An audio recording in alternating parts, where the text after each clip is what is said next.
Andhra style మునక్కాడ పచ్చి మామిడికాయ కందిబేళ్ళ పులుసు ఎలా ప్రిపేర్ చేయాలో ఈ వీడియోలో నేను స్టెప్ బై స్టెప్ చూపించబోతున్నాను. దీనికోసం ఫస్ట్ 4 మునక్కాడలు లేతవి తీసుకోండి. విత్తనం ఉండేటివి ఈ బేళ్ళ పులుసుకు టేస్ట్ బాగుండవు.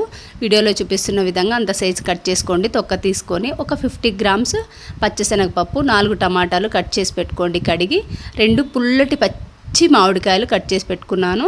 ఒక 100 గ్రామ్స్ కందిపప్పు తీసుకున్నాను. వీటన్నిటిని కట్ చేసుకొని పక్కకు పెట్టేసుకొని స్టవ్ వెలిగించుకొని ఇక్కడ నేను కుక్కర్లో ప్రిపేర్ చేసుకుంటున్నాను. అందుకని కుక్కర్ పెట్టుకుంటున్నాను. లేదు మాకు దీంతో టేస్ట్ అంతగానో అనిపించదు అనుకుంటే మీరు ఒక గిన్నెలో చేసుకోవచ్చు. కొంచెం అటు ఇటు టేస్ట్ కుక్కర్లో కొంచెం తక్కువనే ఉంటుందని చెప్తాను. గిన్నెలో అయితే పప్పు ఉడికేటప్పుడు ఆ ఫ్లేవర్ వేరేలాగా ఉంటుంది. ఇక్కడ నేను 4 టేబుల్ స్పూన్ల ఆయిల్ వేశాను. ఆయిల్ హీట్ అయిన తర్వాత జీలకర్ర, ఆవాలు, ఒక 1/2 స్పూన్ మెంతులు, 1 స్పూన్ మినపప్పు వేసి బాగా దూరగా అయ్యేంత వరకు వేయించుకోండి. ఇక్కడ నేను పచ్చి మామిడికాయ వల్ల మనకి ఎండాకాలంలో ఎండ దెబ్బ నుంచి కాపాడుతుంది. ఇమ్యూనిటీ పవర్ ఎక్కువగా ఉంటుంది. ఇవి వేగిన తర్వాత కొంచెం కరివేపాకు యాడ్ చేసుకోండి. ఒకసారి కలుపుకొని 4 రెబ్బల ఎండుమిర్చి తుంచుకొని వేసుకోండి. ఇవి కూడా వేయించుకొని బాగా పక్కకు పెట్టేసుకోవాలి. ఇప్పుడు కట్ చేసి పెట్టుకున్న 2 పెద్ద సైజు ఆనియన్స్ చిలికలు వేసుకోండి. ఆనియన్స్ ఎక్కువ వేసుకుంటే ఈ బేళ్ళ పులుసుకు మంచి టేస్ట్ ఉంటుంది. బాగా వేగిన తర్వాత 1 స్పూన్ పసుపు వేసి ఒకసారి కలుపుకోండి. ఇవంతా బాగా వేయించుకుంటేనే మంచి టేస్ట్ ఉంటుంది ఈ కూరకి.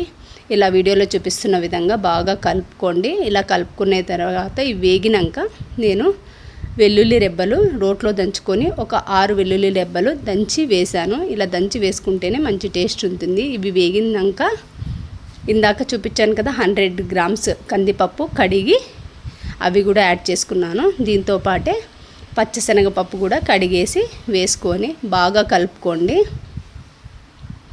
ఇలా కలుపుకుంటేనే మంచి టేస్ట్ ఉంటుంది. కందిపప్పు వల్ల మనకి బోన్స్ బాగా స్ట్రాంగ్గా ఉండడానికి ఉపయోగపడుతుంది కందిపప్పు. ఇలా కలుపుకున్నాక ఒక 10 నిమిషాలు మూత పెట్టి ఉడికించండి. మసాలాలన్నీ పట్టుకుంటాయి. ఇందాక కట్ చేసి పెట్టుకున్న టమాటాలు చూపించాను కదా 4 టమాటాలు, ఇవి వేసి ఒకసారి బాగా కలుపుకోండి. ఉడికేంత వరకు ఉడికించుకొని కట్ చేసి పెట్టుకున్న పచ్చి మామిడికాయ ముక్కలు కూడా యాడ్ చేయండి. ఇవి వేసిన తర్వాత ఒకసారి కలిపి దీంతోకి వచ్చేసి మునక్కాడలు కూడా ఇప్పుడే యాడ్ చేసేసేయండి. ఇప్పుడు యాడ్ చేస్తేనే మసాలా అంతా పట్టుకొని మంచి టేస్ట్ ఉంటుంది. ఇవన్నీ ఒకసారి బాగా కలుపుకొని మీరు వాటర్ కన్సిస్టెన్సీ ఎక్కువ కావాలనుకుంటే ఎక్కువ వేసుకోండి, లేదనుకుంటే తక్కువ వేసుకోండి. రుచికి సరిపడా సాల్ట్ వేసుకోండి. నేను 1.5 స్పూన్ సాల్ట్, 2 టేబుల్ స్పూన్ల కారం వేశాను. పచ్చిమిర్చి యాడ్ చేయలేదండి, అందుకని కారం కొంచెం ఎక్కువ వేసుకున్నాను. కారం తక్కువైతే మామిడికాయలు పుల్లగా ఉన్నాయి కదా, సప్పగా వస్తుంది కూర, అందుకనేసి కొంచెం కారం ఎక్కువ వేసుకోండి. ఇలా అంతా కలుపుకున్నాక వీడియోలో చూపిస్తున్న విధంగా ఆ గ్లాస్ వాటర్ మాత్రమే యాడ్ చేశాను. కన్సిస్టెన్సీ థిక్గా ఉండాలంటే వాటర్ తక్కువ వేసుకోండి, లేదంటే వాటర్ ఎక్కువ వేసుకోండి.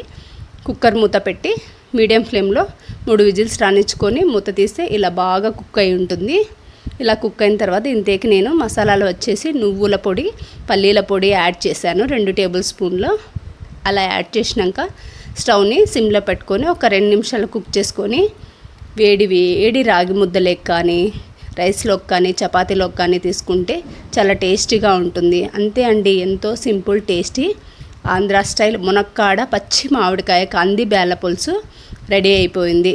నా వీడియో నచ్చినట్టయితే సబ్స్క్రైబ్ చేసి ఫాలో చేసి కమెంట్ చేయండి. ఇలాంటి మరిన్ని హోమ్ మేడ్ రెసిపీస్ కోసం నా ఛానల్ ఫాలో చేయండి.